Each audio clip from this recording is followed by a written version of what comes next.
دعا افتتاح، آج دعا افتتاح ہی پہ بولتا کہ جو زمانے کے امام کی میری ٹاپک چل رہی اس سے یہ اتنا ریلیشن تر وہ ہے کہ آپ سے رشتہ بن جائے گا اس سے. 30 دن اگر تم نے پڑھ لی مثال کے طور پہ، عادت ہو گئی، پھر تم کبھی نہیں چھوڑو گے. جو جس کی برکتیں ملتی نا، جو آپ کو احساس ہوتا رہے یہ بھی ملا جو نہیں مل رہا تھا، یہ بھی میرا کام ہو گیا جو نہیں ہو رہا تھا. دوستوں 10-12 سال کے لوگوں کے پرابلم سالو ہوئے. لاسٹ ایئر میں نیو جرسی میں تھا، لوگوں کے اتنے زمانے کے پرابلم سالو ہوئے دعا افتتاح سے. ایک عجیب ریکمنڈڈ دعا ہے ہمارے لیے کہ ماہ رمضان میں تاکید ہے سال بھر پڑھو. یہ کوئی ریسٹرکشن نہیں ہے کہ آپ رمضان گزر جانے کے بعد دعا افتتاح نہ پڑھو. ہر گھر میں پڑھیے، روز کی پریکٹس بنا لیجئے. بنانے کے بعد دعا کریے. اس دعا کے فوراً بعد اگر کوئی ہاتھ اٹھاتا ہے، پھر بولو، اس دعا پڑھنے کے بعد اگر کوئی ہاتھ اٹھاتا ہے تو اس کا ہاتھ خالی نہیں جاتا.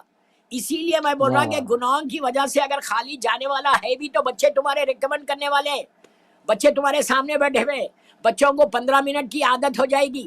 بچے 15 منٹس بیٹھ کے اگر دعا افتتاح میں آپ کا ساتھ دیں گے تو معصوم بچوں کی وجہ سے پروردگار تمہارے اوپر رحم کھائے گا. افطار کے بعد پڑھنے کی ہے. کیوں؟ آپ تھوڑا ریلیکس ہو جائے، کھا پی لے، پانی پی لے، ریلیکس ہو جائے. 1 گھنٹے کے بعد پڑھو، 2 گھنٹے کے بعد پڑھو. لیکن یہ دعا افتتاح آج کی رات سے اگر اب تک نہیں پڑھی ہے تو دعا افتتاح آج سے شروع کرو. تمہارا رشتہ امام سے بننا شروع ہو جائے گا. اس لیے کہ امام کے وہ ایام آ رہے، شب قدر کی راتیں امام کی راتیں ہیں، وہ جب آئیں گی تو اس سے پہلے تم کو یہ عادت ہو جائے کہ روز یہ دعا افتتاح میرا پڑھتا تھا، مجھے روز پکارتا تھا، روز مجھے آواز دیتا تھا، روز میری سلامتی کی دعا کرتا تھا، روز میرے ظہور کی دعا افتتاح میں کرتا تھا. تو امام ہو سکتا میرے گناہوں کے باوجود بھی ایک نظر کرم کر دے تمہارے اوپر. اور یہ ساری دعا مرحومین کو ہدیہ کر دینا. سارے مرحومین کو ہدیہ کرو. اور یہ بولو کہ پروردگار میری ماں باپ، رشتہ دار، علماء، ذاکرین، مجتہدین، ماتمدار، مراجع عالم سب کو اس کا ثواب پہنچے. اپنی طرف مت لو. میں اسی لیے یہ بار بار بولتا ہوں کہ اتنے لوگوں کو بھیجو.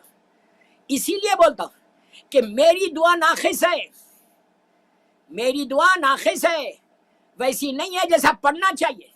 لیکن جب آپ ان کو دوسروں کو بھیج رہے تو حل جزاء الاحسان الا الاحسان ہے. جب تم نے دوسروں کو بھیجا تو وہ کم از کم تمہارے حق میں دعا تو دیں گے. ان کو میں بولتا 10% بھی نیچے نیکی پہنچے، ثواب پہنچے، رحمت پہنچے. تو وہ پوچھے گا مردہ کہ بھئی ایک دم رحمت کہاں سے آ گئی؟ تو بولیں گے کہ دعا افتتاح تجھے ہدیہ کیا گیا، تیری نیابت میں پڑھا گیا. تو وہ پوچھے گا کہ وہ کون ہے جو میری نیابت میں نہیں جانتا. کہا تم نہیں جانتے، تم کو پہچانتا نہیں، تمہارے زمانے کا نہیں ہے، تمہارا رشتہ دار نہیں ہے، تمہارے محلے کا نہیں ہے. تمہارا زمانہ اس کے زمانے میں کئی 100 سال کا فرق ہے، لیکن اس نے صرف محبت علی میں کہ تم علی والے تھے تم کو یہ ہدیہ کیا. تو وہ نیچے سے دعا دیتا ہے کہ پروردگار اس نے اتنا میرا خیال رکھا، اب تو بھی تو رکھ لے.